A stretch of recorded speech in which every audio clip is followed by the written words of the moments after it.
Hey, hey, hey, happy Tuesday. Come on in, pull up a chair. The Gaming Gang Dispatch is in the air.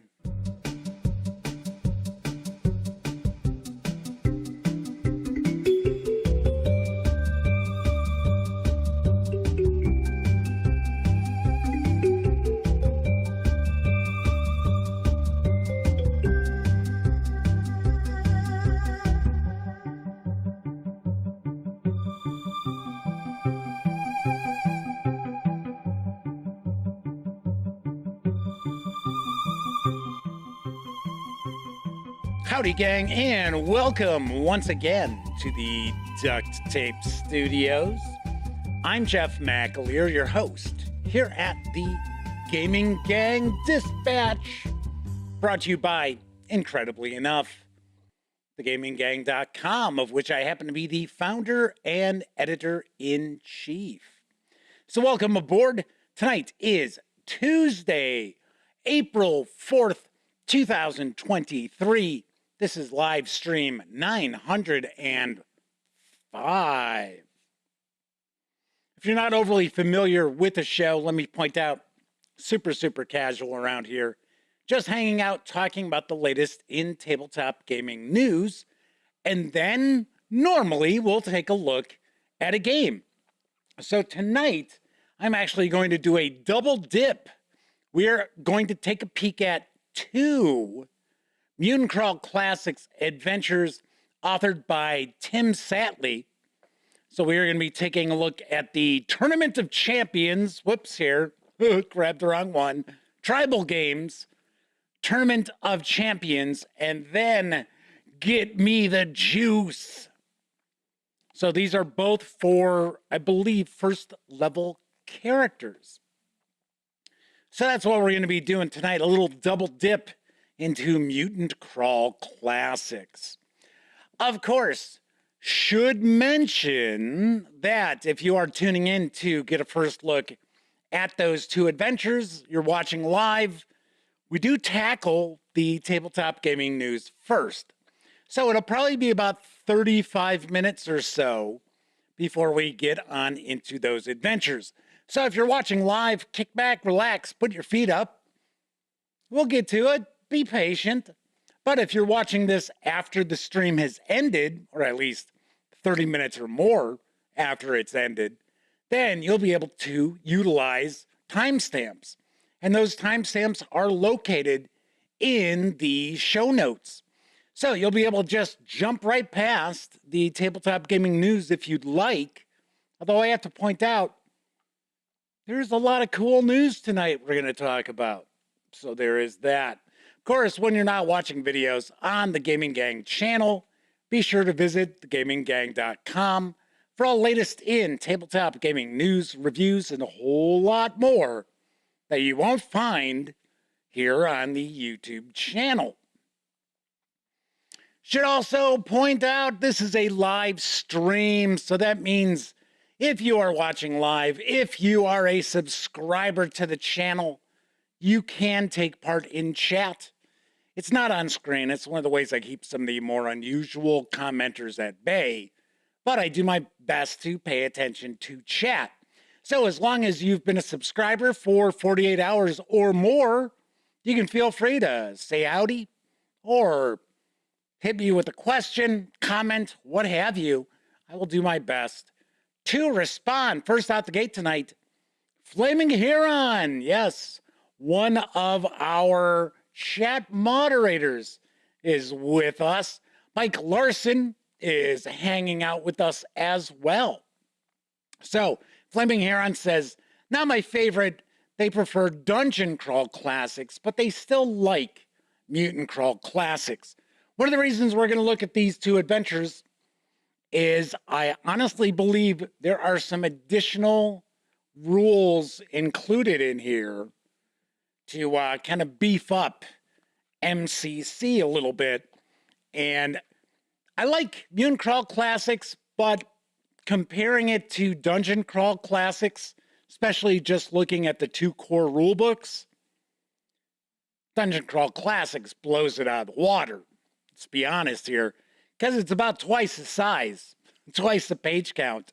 So that was one of the critiques I had for Mutant Crawl Classics in my review, was it just wasn't as in-depth as Mutant Crawl Classics. All right, should also mention my sinuses are still messed up. And strangely enough, it's almost as if, like, as I'm speaking right now, it's almost like I'm hoarse. It's like, what the hell's going on? My voice feels like I've been talking all day, and I have certainly not been talking all day. All right, let's jump on into the news, because this summer is going to see a new edition of Warhammer 40,000 from Games Workshop. I've got a bit of the details. There's some big changes to gameplay, which has been completely overhauled for this edition of Warhammer 40K. We started with what the fans were telling us about the game you play. You told us that, well, Warhammer 40,000 is a fun game. There are parts that are overcomplicated, and that the learning curve for new players is pretty steep.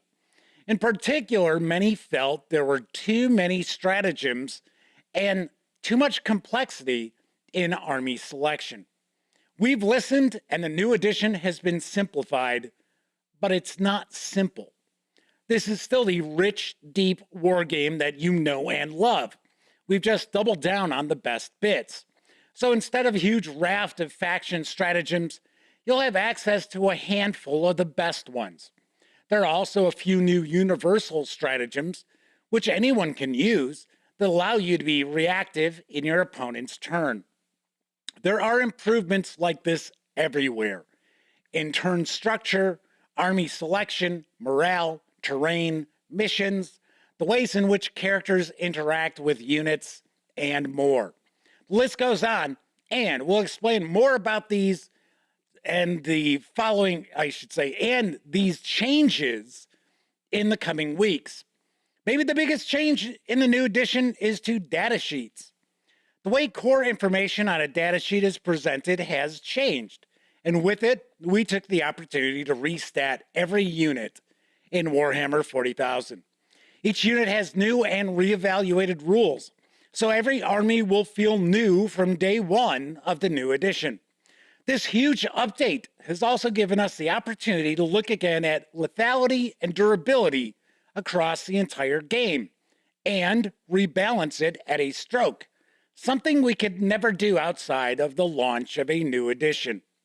On the first day of the new edition, the rules for every datasheet in 40K will be free to download or available to buy as convenient and portable card decks.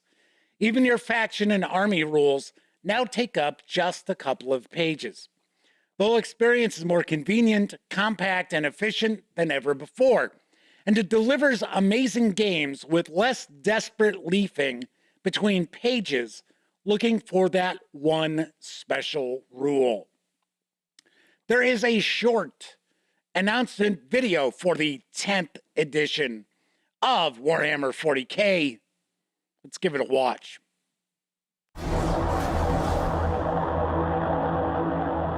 Warhammer 40,000 is the world's most popular tabletop miniatures game.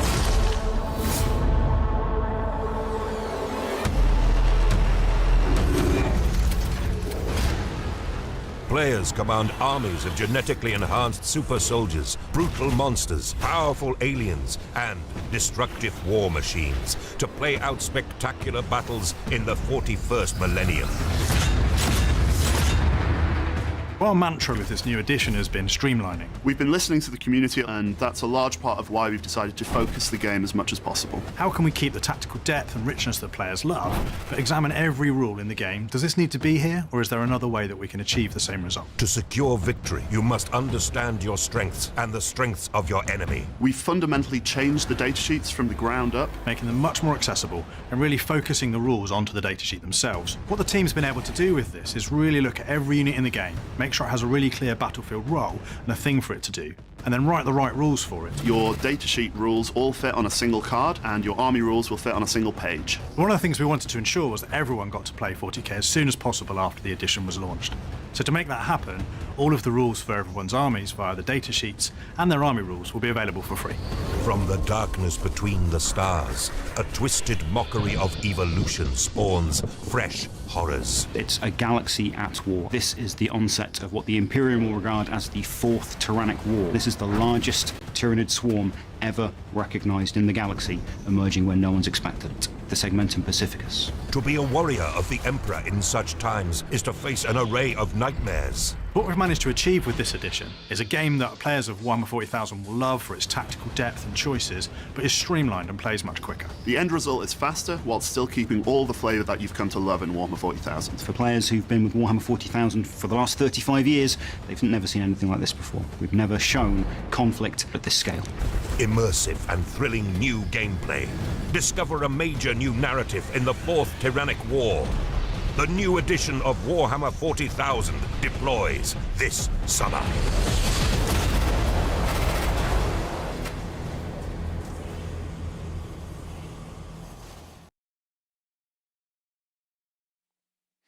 The 10th edition of Warhammer 40,000 will arrive this summer. In fact, I believe it's leaked that it's going to be late June that we will see this new edition arrive. So, of course, there will be plenty of new developments over the next few weeks. So I have to admit, if Games Workshop was putting together kind of a starter box that included the full rule book, I would consider picking it up. If it was 150 or so, I would consider picking it up. So there is that. So I also heard that, I guess, Terminators are back. I'm like, really? When did they leave? I have to point out, I got started with Warhammer 40K when it originally came out. So I had the Space Marines that had those really pointed helmets. Almost looked like a cone at the end of their helmets. I think I went through the first 3 editions, and then that was it. That was the end of that. So, something to keep an eye on. Like I said, I really don't have anything against Games Workshop. I mean, yes, their business model is a little funky in my opinion, but the sculpts are always good. Pricing's pretty painful, but the sculpts are always really, really good.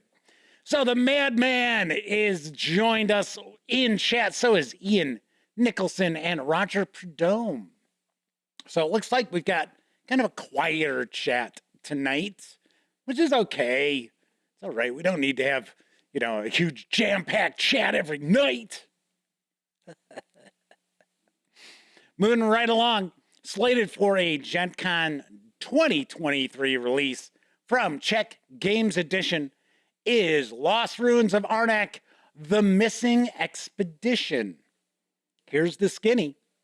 Follow a trail to learn the fate of Professor Kutil and other missing explorers in Lost Ruins of Arnak, The Missing Expedition. In this expansion, you can test the strategies offered by 2 new leaders, explore new paths to knowledge on 2 new research tracks, and build your expedition team with new artifacts, items, and assistance.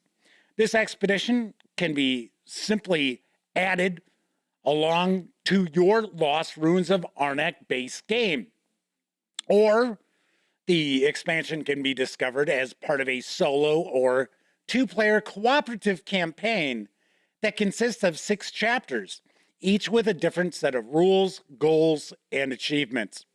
This expansion does require the Lost Ruins of Arnak base game and is fully compatible with the Expedition Leaders expansion. Lost Ruins of Arnak, The Missing Expedition is for 1 to 4 players, ages 12 and up, plays in 30 minutes to 2 hours, and it will carry an MSRP of $29.95 when it arrives in August. Cool. I like Lost Ruins of Arnak a lot. In fact, it was one of my favorite games when it came out. And if I remember correctly, I think it was 2020 that came out. I don't think it was 2019. Pretty sure it was 2020. And it is an excellent game. Maybe a little heavier weight than some people would want or expect from Czech Games Edition. But still, all in all, I really like Lost Ruins of Arnak, and I'd be interested to take a peek at this expansion. Although I have to admit, I do not have the Expedition Leaders expansion. I should look to pick it up one of these days. Moving on to some role-playing game news. Now available from Exalted Funeral and Planet X Games comes the Phylactery Omnibus. Here's what I know. Celebrating their 4th year of putting the grind back into the grindhouse, Planet X Games is bringing you the Phylactery Omnibus, a collection of their first 4 zines. Yes, the Phylactery issues 1 through 4. This volume includes an additional 50 plus pages of all new, never before seen content, along with creator interviews, a cover gallery, bonus art, and a sketchbook that takes a look at the evolution of the zine since its inception. The content of the Phylactery zines is all OSR, all the time. Completely compatible with clones, retro clones, and SpawnVat simulacra from early editions of the world's most popular fantasy role-playing game. This big old boy is perfect for the plug-and-play, straight from the page to the table function that the original issues are known for.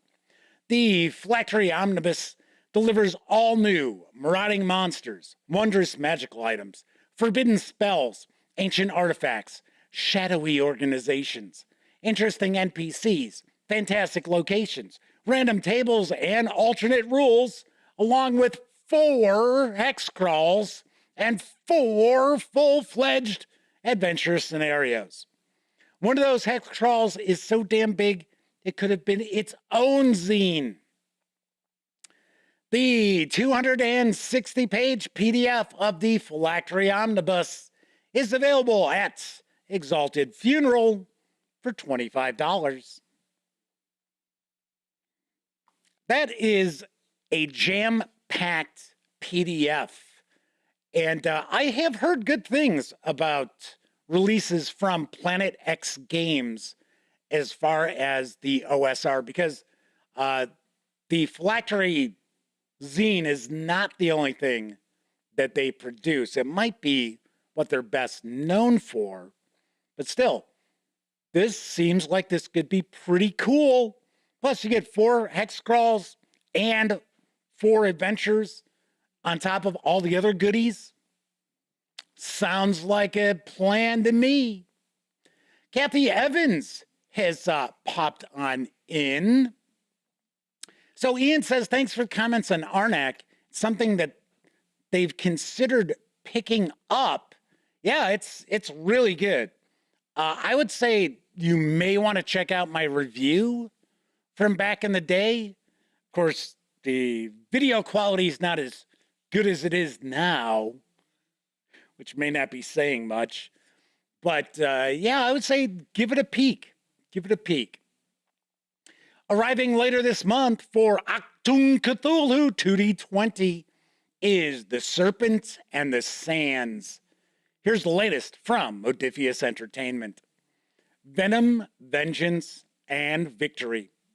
It is said you cannot leave Africa. It is always with you.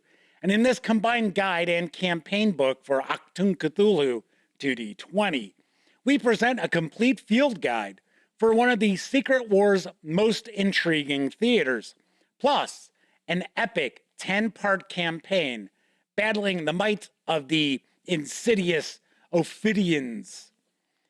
In the Guide to North America, I should say Guide to North America, slap. Guide to North Africa, duh. You'll find chapters on both the conventional and secret war with briefs, adventure seeds, bases, and locations for all major factions in theater, with the centerpiece a double-page map and guide to Nachtwolf's top secret Alderhorst Eagle's Nest base. Agents can explore new character creation options like adventurer, gambler, and diplomat, plus a host of new North African-themed backgrounds, characteristics, and talents to expand their characters. Discover fresh NPC heroes and villains of North Africa. Then arm yourself with new tools of the trade, including weapons, vehicles, and creatures. Once you've been thoroughly briefed, it's time to tackle an epic 10-part campaign, which takes you from Alexandria to Cairo via Tobruk, visiting lost Alexandrian temples, bizarre oases, sinister caravans, and forgotten temples. Dare you foil the machinations of Alam Shalar, a newly awakened Ophidian sorceress who is intent on realizing the destiny of the evolved serpent and resurrecting the long-lost Ophidian Empire. With a climax that plays out on the deadly streets of Sethopolis, the newly arisen serpent capital, this is thrilling, heroic pulp adventure at its finest. This book features awesome combined guide and campaign book for both game masters and players. It's a complete guide to the serpent people, their history, culture, creatures, technology, and equipment, including a major new spell book of Yig. A dedicated chapter devoted to rules for desert traversal and survival, to randomly generate adventures through the Great Wastes. Also includes a free digital copy of John Houlihan's novella, Tomb of the Eons, the original inspiration for the entire campaign. Also contains free digital maps for virtual tabletops, and I do have to point out, it does require the Achtung Cthulhu 2D20 core books to run. Right now, you can pre-order the Serpent and the Sands for Achtung Cthulhu 2D20. The hardcover will run you $44.99. It should ship out the end of this month. I didn't notice that the PDF is available yet, although Tessie Trekkie says they read the PDF last night. By the way, welcome aboard, Tessie Trekkie. So I did not see it available just yet. I will take a guess when it comes out on DriveThruRPG. It'll probably carry an MSRP around $24.99, $22.99. That'd be my guess. But all new Achtung Cthulhu campaign. It takes place in North Africa. So pretty sweet, pretty cool. On to my final news piece. Now available in PDF for the Everyday Heroes role-playing game comes Kong Skull Island. And here's the scoop from Evil Genius Games. This is a 128-page cinematic adventure set in the world of Kong Skull Island. Welcome to Skull Island, the domain of the mighty Kong, and a land of unparalleled danger, adventure, and discovery.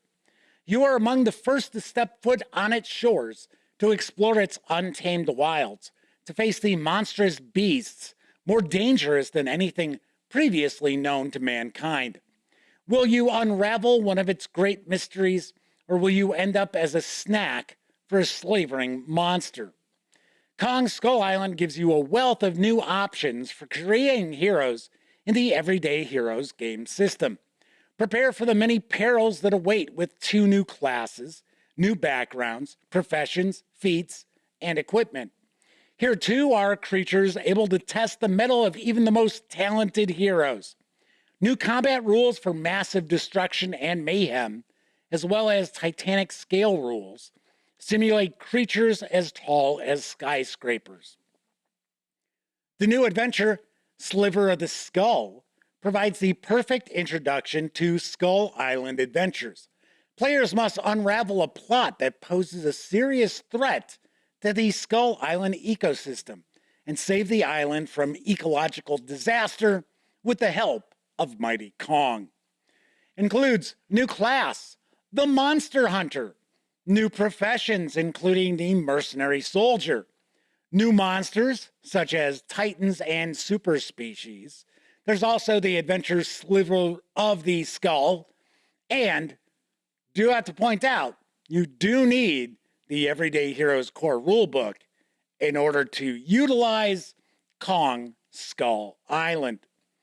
The 128-page PDF is available right now over at DriveThruRPG for $24.99. Gotta like how Everyday Heroes has these cinematic tie-ins. Some are probably going to be more entertaining than others, such as I would think the Highlander book should be pretty cool. I know Escape from New York is out, The Crow is out, now Kong is out. And I have to point out, I thought it was very strange. It's coming up, the artwork is coming up. It's for the Monster Hunter, and they show the Monster Hunter, she's lost her arm above the elbow, yet she's carrying a rifle. It's like, how are you planning on using that? It's like, sometimes you got these artists, they just don't think. It's like, don't think so. And I also noticed with that piece of art, the Monster Hunter has a bandage over one eye. It's like, okay, all right. Floating Aaron says, she's badass, Jeff. She's going to shoot that rifle one-handed. Yeah, I don't know about that. So, Tessie Trekkie mentioned the Serpent and the Sands PDF is part of the pre-order. Nice. Very cool. Chuck Terrell's with us in chat. Thanks for hanging with the gang tonight, Chuck. That is it for the news for this evening. Of course, I was just talking about DriveThruRPG. Don't forget, the gaming gang, thus the Dispatch, is affiliated with the One Bookshelf sites. So if you are going to go visit, say, DriveThruRPG, please stop by thegaminggang.com first. Click on one of our banner ads. That way, if you happen to make a purchase, I get a small portion of that sale. All those nickels, dimes, and quarters really do add up and help keep thegaminggang.com around. Also, if you like the video, if you dig the channel, if you find thegaminggang.com to be a valuable resource, hell, if you just like what we do, you can always swing on over to paypal.me/thegaminggang and making a small donation. Thankfully, there are a lot of people out there who do use our banner ads for DriveThruRPG and the other One Bookshelf sites, and or visit paypal.me. So big tip of the cap to those of you out there who do that. All right. Boy, I'm telling you, this sinus infection thing, I don't know. It's kind of difficult to get through the news there. I was like, what the hell?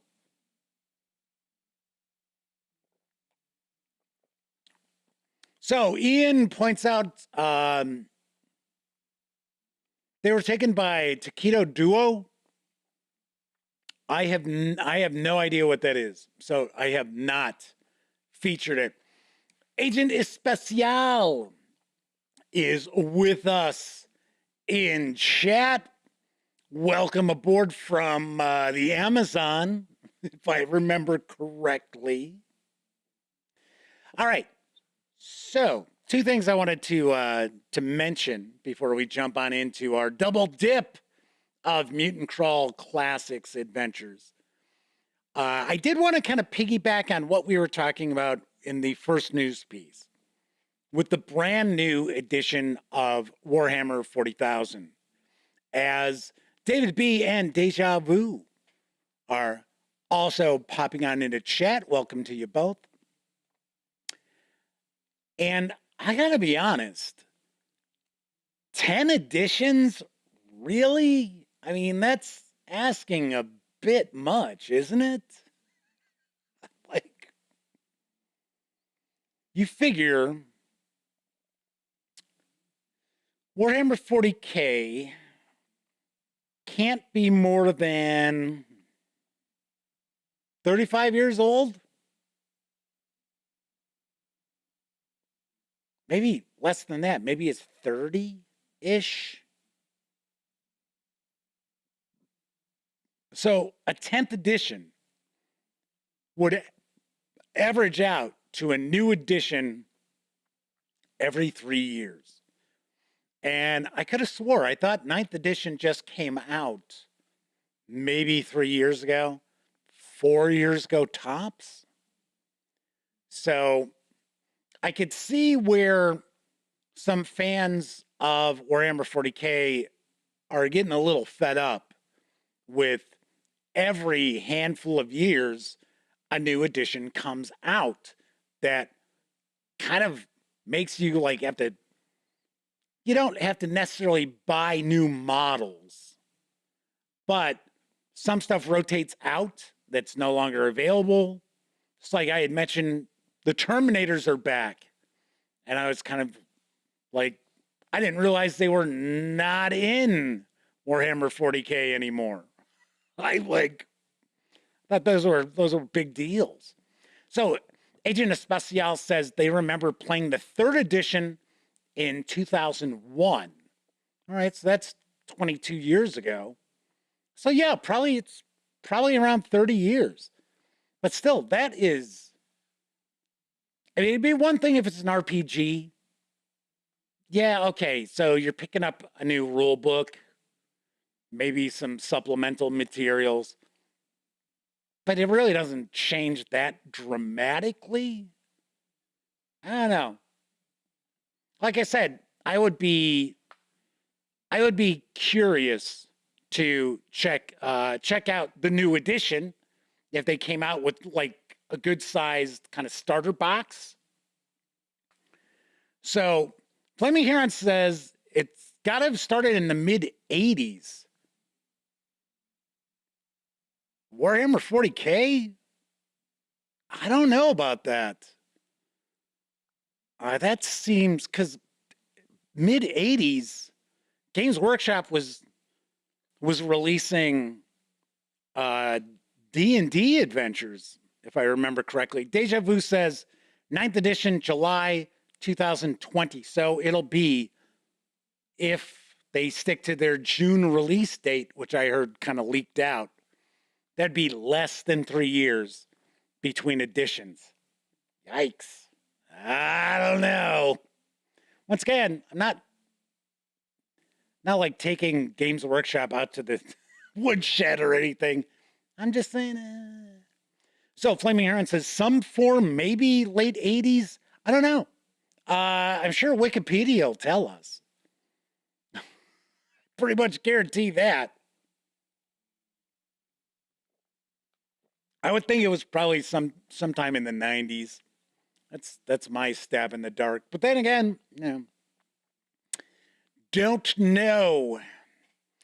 All right. Anyway, second thing I did want to mention is that it is possible that we're going to be working with Goodman Games. Maybe. There's some discussion going on. Flaming Heron says, well, Fandom's wiki says 1987. All right, Roger points out 1987, first edition. Wow.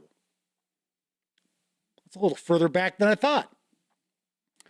Anyway, but still, that's a lot of editions in that period of time. Seeing that, if you think about it, Dungeons and Dragons is older, and it's only gone through 5 editions. Now, of course, we do understand 2024 is going to mark 6th edition. Yes, I'm still calling it 6th edition. No one's going to call it 1D&D. I know that for a fact. It's right up there with D&D Next. I know people are like, oh no, it's 5.5. It's going to be backwards compatible. 6th edition, baby. Not going to celebrate 50 years of Dungeons and Dragons with a 5.5 edition. So, Kevin R. Smith is hanging with the gang tonight. Good to see you, Kevin. So, anyway, don't know exactly what the deal is. It's kind of funny because I guess Goodman Games is looking for content creators and they want to pay them. But I gotta be honest, I'm really not interested in them paying me. Because then you're looking at, well, I'm getting paid to cover stuff and do reviews.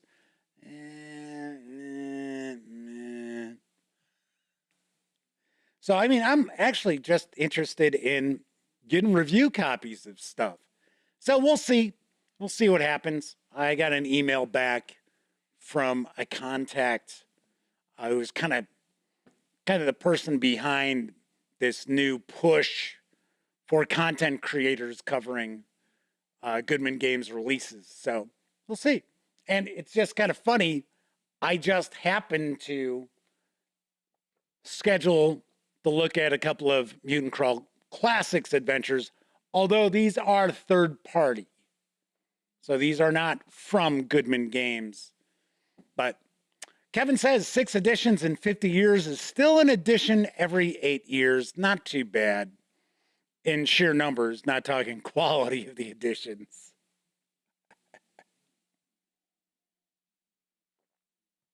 I know a lot of people really dug 3rd edition D&D. I was long gone. I was gone before the 2nd edition even came out. So I should say 2nd edition advanced Dungeons and Dragons. All right, so we're going to take a double dip into a couple of Mutant Crawl Classics adventures tonight. But before we do, I think it's time for a brief intermission. It's refreshment time, and our refreshment stand is loaded with good things to eat. There's crispy, crunchy popcorn, and hot, delicious buttered popcorn, lots of candy, and frosty, refreshing cold drinks. Why not treat yourself at the Refreshment Center now?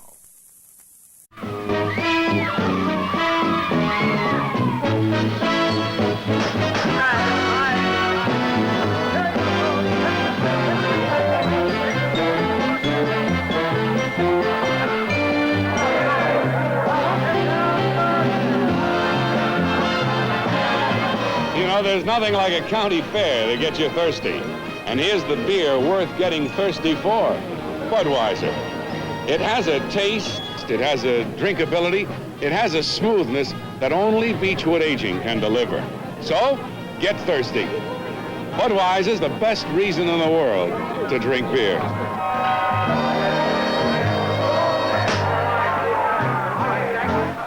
I can tell you, Budweiser is the best reason in the world to drink beer.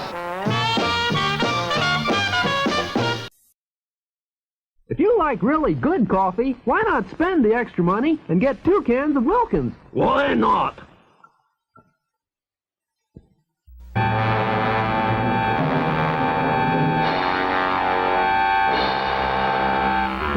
Ideal's Robot Commando is here to help you. He's your one-man army. No enemy can destroy him. He fights off tanks, hurls missiles one after another. Even a squadron of planes can't stop him. Robot Commando fires his secret weapon. He takes orders from no one except you. Forward! Ideal's Robot Commando is battery operated to obey your command. Adjust the control, speak into the microphone. Left! Fire! Robot Commando is here to help you. Look for your Robot Commando. He's looking for you.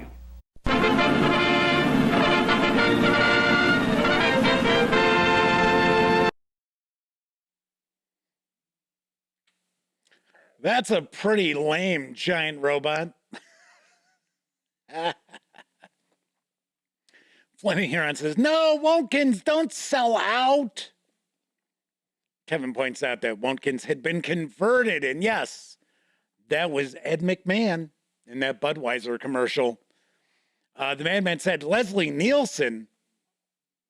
Surely you must be joking.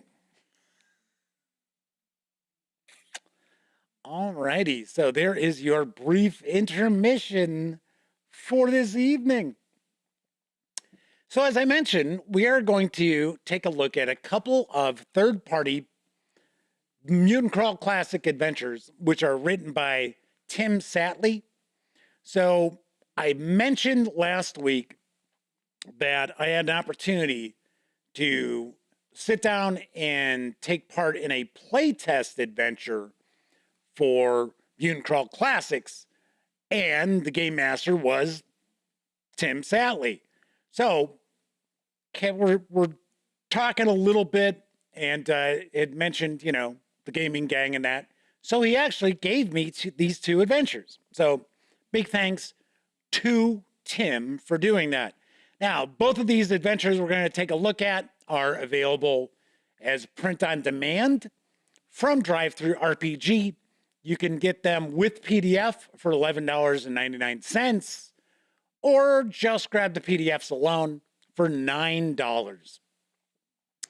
As James Eck is with us in chat, says, don't call me Shirley. So did Flaming Huron. Of course, Leslie Nielsen, crack. Gotta go with that. Gots to go with that. Right, so first off, we're going to take a look at Tribal Games Tournament of Champions. Yes, I should also mention that you can purchase these at the Goodman Games website. Same price, $11.99 for the physical adventure and PDF. But of course, you know I always mention DriveThruRPG because, obviously enough, we're affiliated with the One Bookshelf sites. All right, so first off, we're going to take a look at Tribal Games Tournament of Champions. This looks like this clocks in maybe about 22 pages or so. So let's take a look at the back here. A multi-use module for Mutant Crawl Classics or any tribal system. Every year, the tribes of your region gather to celebrate the post-planting festival known as the Donga. Each day of this celebration is filled with feasting, rituals, and competitions. As a seeker of your tribe, you are one of the most skilled and adept in the ways of battle. It is for this reason that you and your team have been asked to represent your kinsmen, proving your worth in the feats of strength, agility, stamina, and luck that make up the Tribal Games Tournament of Champions. Tribal Games Tournament of Champions is a series of events where the players can test their PCs against each other, as well as NPCs from other tribes. This thematically correct scenario provides any game master with some added variety to an otherwise normal post-apocalyptic series of campaigns. It can be used as an adventure module unto itself or in between running other campaign adventure modules. All right. So one thing I will mention is that I believe Tim Sattley kind of has this thing for Mutant Crawl Classics and your player characters being part of tribes, because that was kind of our backstory during the playtest adventure that I and my best friend Elliot Miller got to take part in. It was Horror at the Merc. Are you looking for something a little different than your standard MCC adventure module? Do your players have a few PCs that need just a bit more experience to reach that next level, but they don't want to enter a full-blown adventure before leveling up? Would you like to add a village and tribal element of role-playing to your MCC table? Maybe you just want to mix things up a bit from the standard slashing and burning your way through the jungles of Terra AD. Whatever your need, the Tribal Games Tournament of Champions has been designed to add a bit more tribal flavor to your campaign and keep your players on their toes. Chances are this is something they would never expect. All right, we have the Donga. The main portion of this module will focus on a larger regional tournament of champions that involves multiple tribes. So I should point out at this point in time that this is an adventure.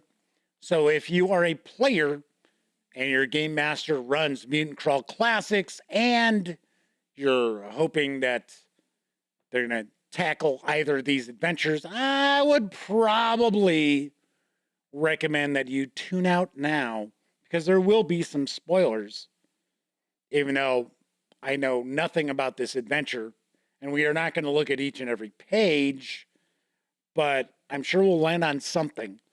Coco B says, the Dunga Festival, is that a festival worshiping an ancient gong farmer hero?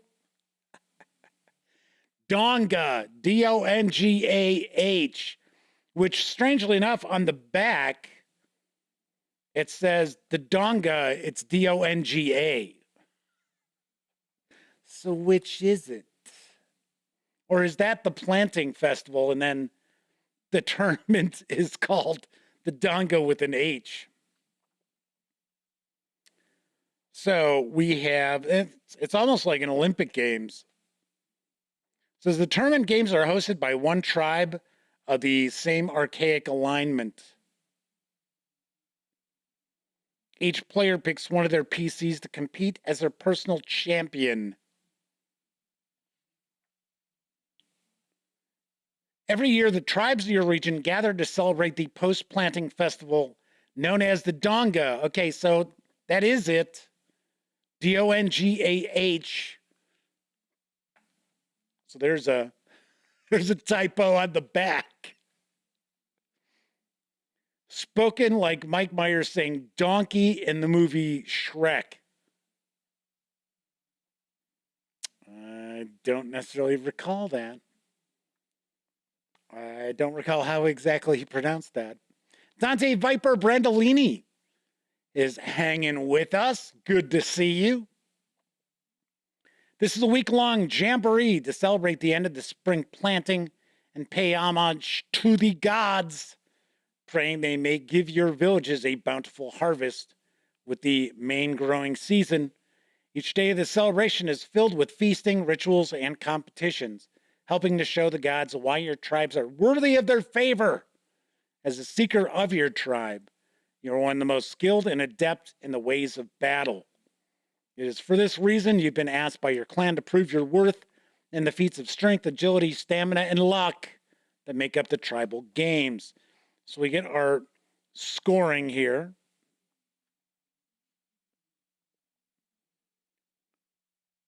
With our championship points for the events.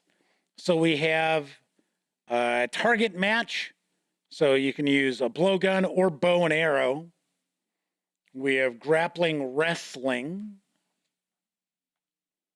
stone throw, underwater swim, sheer rock face climb, mounted jousting. That's kind of wild. And as you can see, each of these events we get a set of rules for.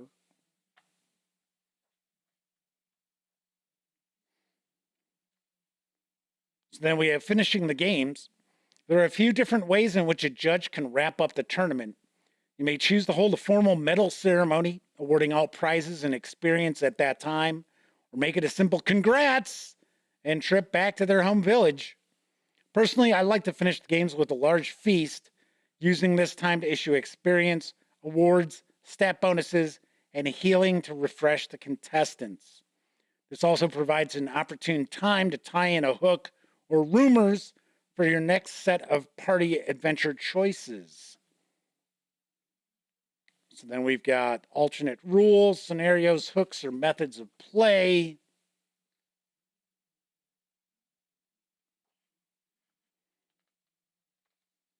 Artifact checks, judges preparation. So it looks like we get some additional. Oh, we have the Contest of the Commons 0 level funnel instead. It's kind of cool. And then we have our scorecard. Different rounds for wrestling or grappling, the stone throw, target match, jousting.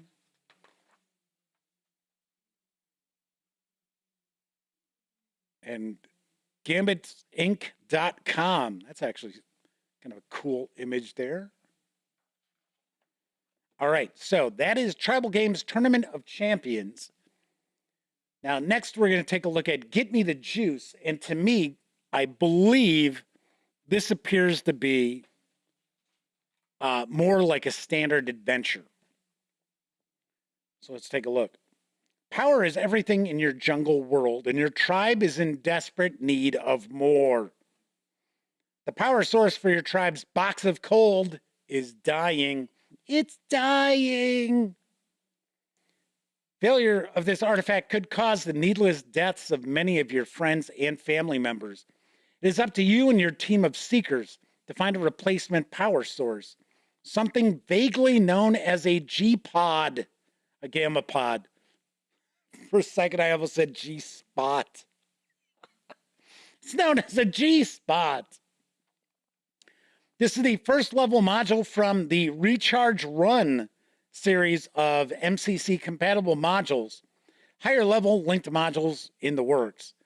Based around a fictional pre-disaster company, Power Cell Storage Inc., with its locations scattered throughout Terra AD and near planetary orbit.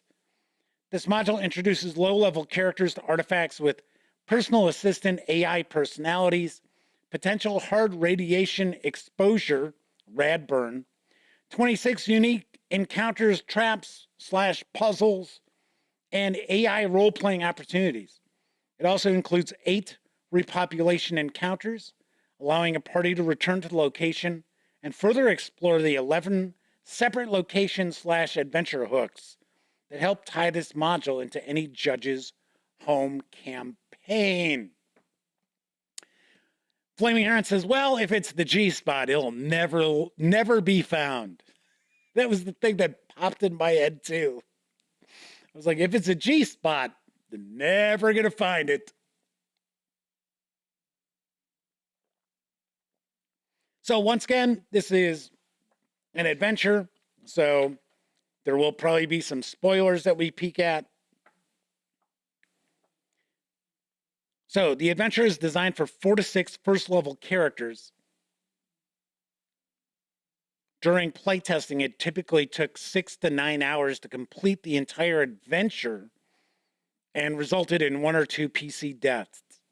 It is recommended that parties contain a healer and a rover / shaman for successful completion. So keep in mind, even though as Agent Especial's heading on off to dinner, thanks for stopping on in. This is, of course, a post-apocalyptic setting. Mutant Crawl Classics is kind of gonzo. And I would take a guess we're looking at more of the same here. So as a matter of fact, the playtest adventure that we were in, we had, well, my best friend Elliot played a mutant. I played a pure strain human because I played one of the sentinels that actually can kind of utilize tech and things like that, or at least they have a better idea how to figure it out. We had a bipedal cow mutant. And we had, let's see, we had a giant rabbit mutant. So it's pretty wild. That's pretty cool. So that's kind of how you're, speaking of giant rabbits, that is kind of how your parties of characters in Mutant Crawl Classics kind of turn out to be. You'll have a nice mix of mutants, humans. They've got like plant creatures. We've got, if I remember right, I think they're plantioids or something like that.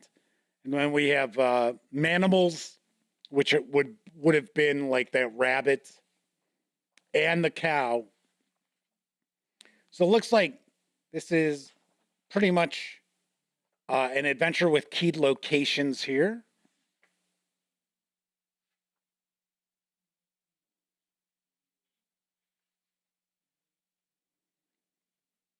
And this is our map there. Hooks to new adventures.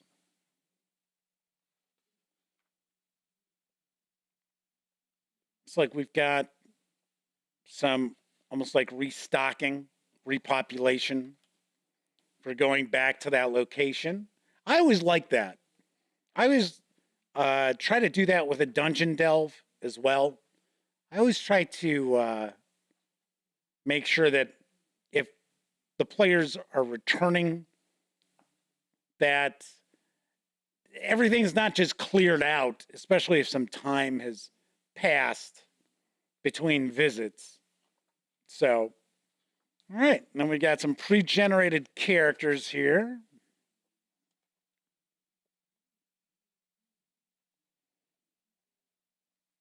We had new monsters. Unfortunately, no images. But once again, this is the third-party product, I should say. So here we have our open game license. And what do we clock in at? About 30 pages here? 35, well, 33. Including our pre-generated characters. Nice. So I will actually have reviews of these. I'll probably do them in one single video. I'll just do both of the adventures in a single video as far as the review. So that is Get Me the Juice. And we are also looking at Tribal Games Tournament of Champions. Both of these are written by Tim Sattley. I think there's a game company, High Drive Games, although I didn't see a website for it. So once again, you can pick these up either at the Goodman Games website or you can get them over at DriveThruRPG. Pricing is exactly the same. If you get the physical books with PDFs, it's $11.99 each. If you just want the PDFs, then you are looking at $9 each. All right, let's swing back over to the other camera. Pretty fast show tonight. I figured it would be. I mean, these are kind of short adventures here, but kind of zipped on through. I'm surprised my voice held up. It was like early on, I was like, I don't know if I'm going to be able to get through the show. If my voice is going to be like that. Kind of weird.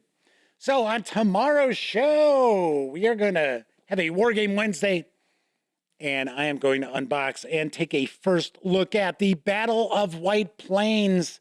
This is volume 10 in the Battles of the American Revolution series from our friends over at GMT Games. Pretty big box, fairly hefty box as well. So I'm taking a guess. We got a mounted board and probably a good number of punch boards with counters. Should also mention, next week, it is the Witcher week here on the Gaming Gang Dispatch.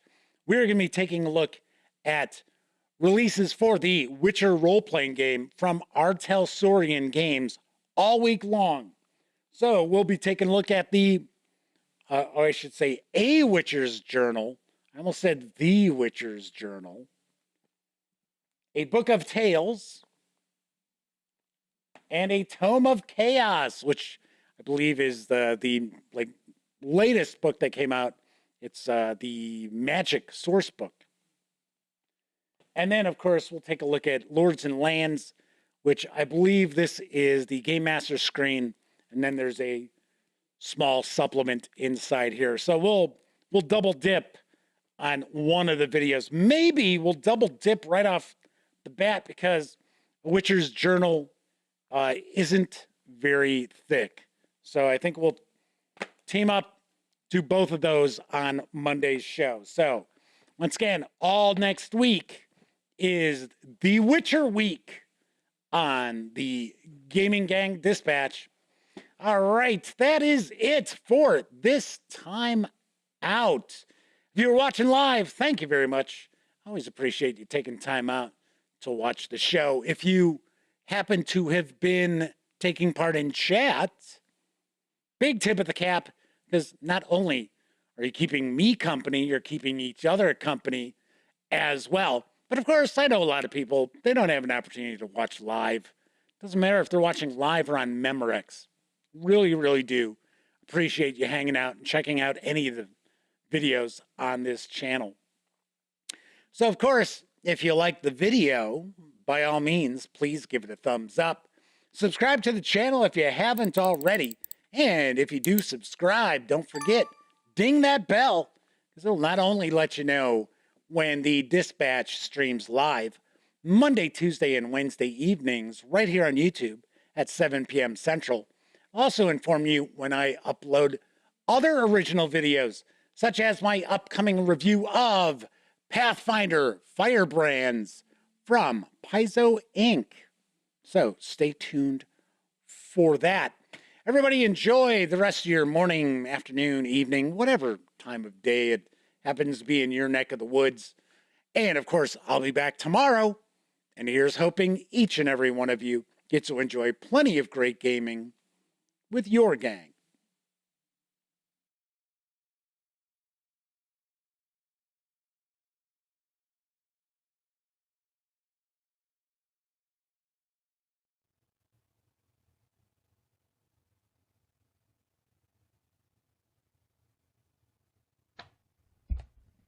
Oh, hey, you're still here. That's okay. You don't have to leave just yet.